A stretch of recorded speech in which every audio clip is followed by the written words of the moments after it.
Hello everyone, welcome to Unacademy.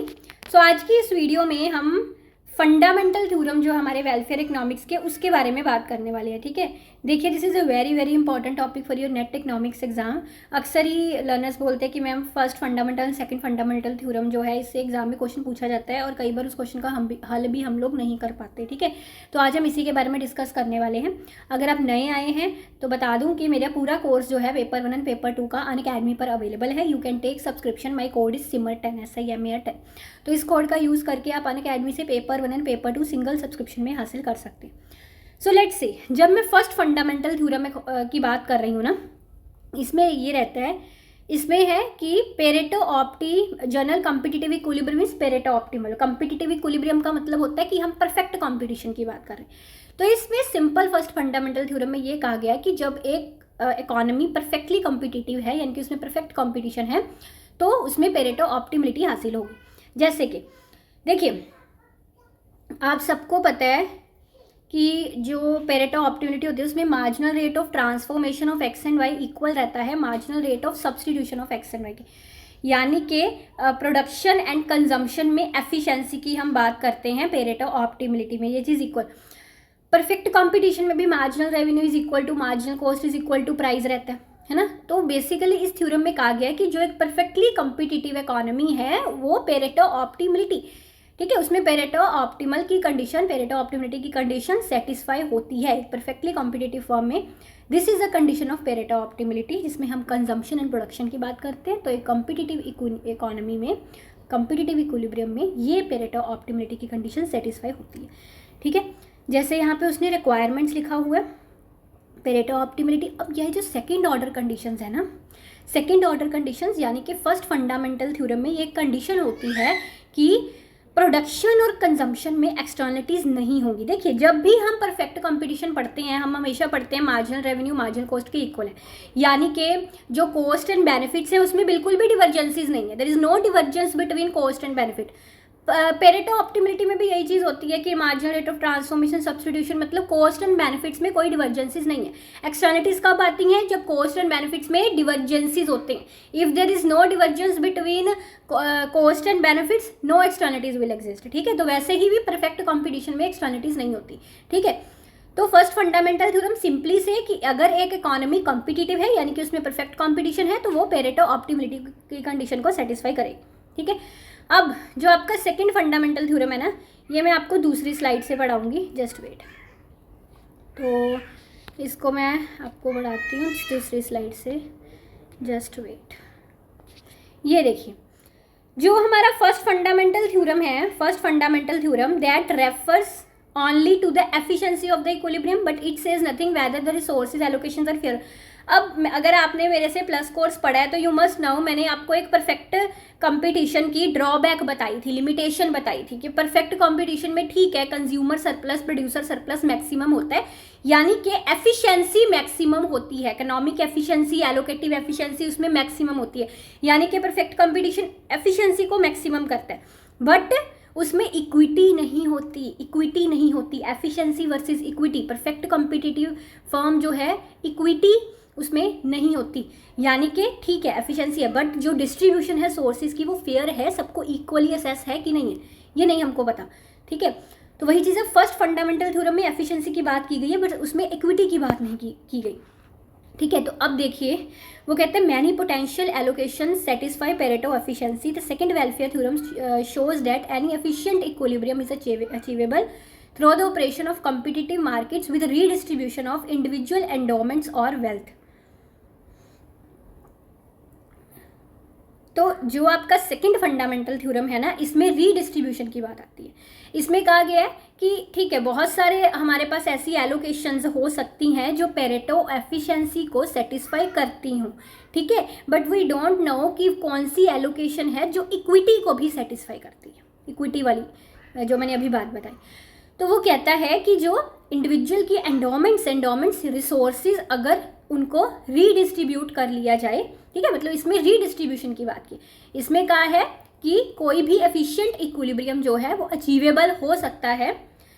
कब achievable हो सकता है? अगर हम रीडिस्ट्रीब्यूशन करें तो, ठीक है ना। उसकी रीडिस्ट्रीब्यूशन किसके लिए? इक्विटी के लिए, इक्विटी हासिल करने के लिए। ठीक है, एक मिनट, अब आगे चलते हैं। देखिए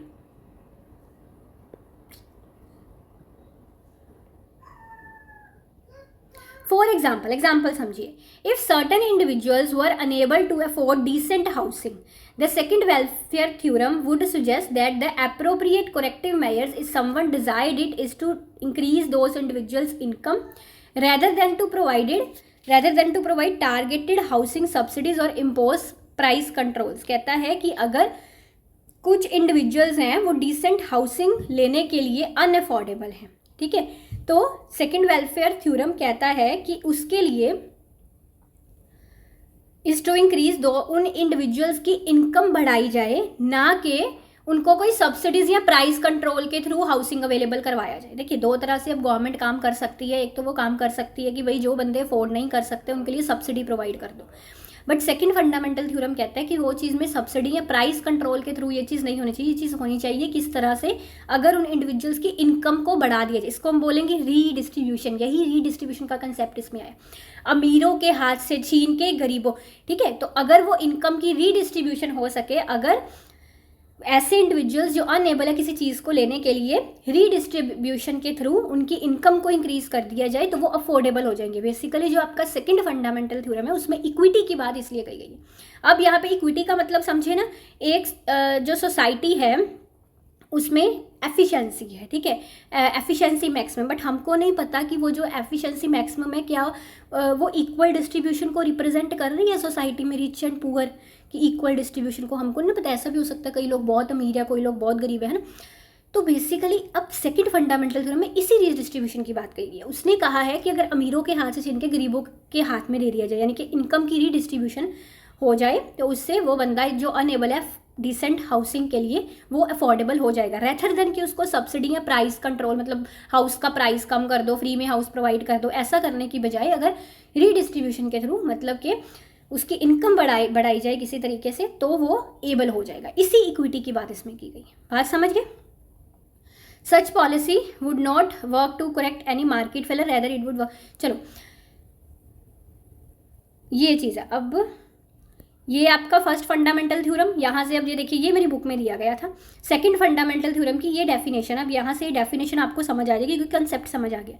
for every Pareto optimal situation there is a competitive equilibrium given the initial income distribution, ठीक है। तो मतलब वहाँ पे इनकम डिस्ट्रीब्यूशन की बात की गई है, इनकम रीडिस्ट्रीब्यूशन की बात की गई है। The basic difference between first fundamental theorem and second fundamental theorem is that first fundamental theorem only talks about efficiency, but second fundamental theorem also talks about fair और just distribution. You can say वो ये कहता है कि कोई भी efficient equilibrium achievable हो सकती है रीडिस्ट्रीब्यूशन ऑफ इनकम के साथ, ठीक है, रीडिस्ट्रीब्यूशन ऑफ रिसोर्सेज के साथ।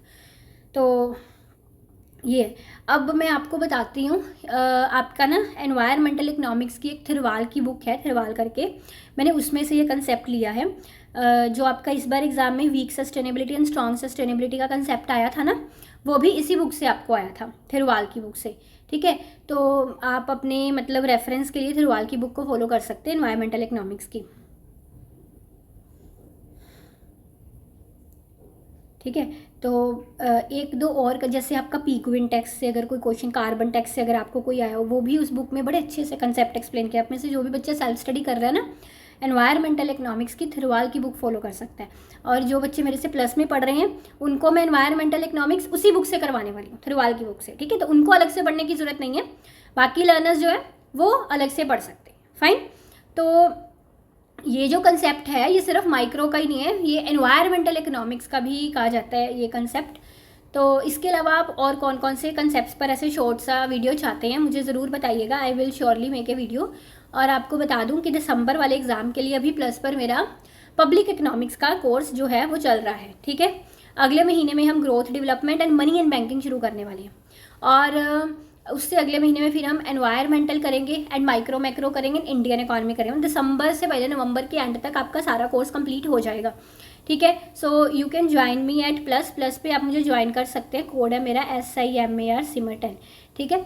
और एक चीज़ और, द अदर थिंग कि 25 तारीख से ना, 25 तारीख से 25 अगस्त से आपका एक स्पेशल क्लास पर नया सीरीज़ शुरू हो रहा है this series is all about money and banking. इसमें ना 25 से लेकर 31 तक 7 दिनों की आपकी एक लगातार स्पेशल क्लासेस रहेंगी 5:30 बजे शाम को। और इन क्लासेस में हम मनी एंड बैंकिंग कवर करेंगे आपके नेट इकोनॉमिक्स एग्जाम के लिए, और एकदम फ्री ऑफ कॉस्ट। अगर आप पहली बार ज्वाइन करेंगे तो वो आपसे कोड मांगेंगे, आप सिमरटन कोड यूज़ कर सकते हो। उसके बाद ये एब्सोल्युटली बिल्कुल फ्री है ये आपके लिए, ठीक है। तो डिस्क्रिप्शन में सारी डिटेल्स, मेरा प्रोफाइल लिंक भी आपको दिया गया, वहाँ से भी आप डायरेक्टली फॉलो कर सकते हो। So thank you very much for watching, take care, bye bye.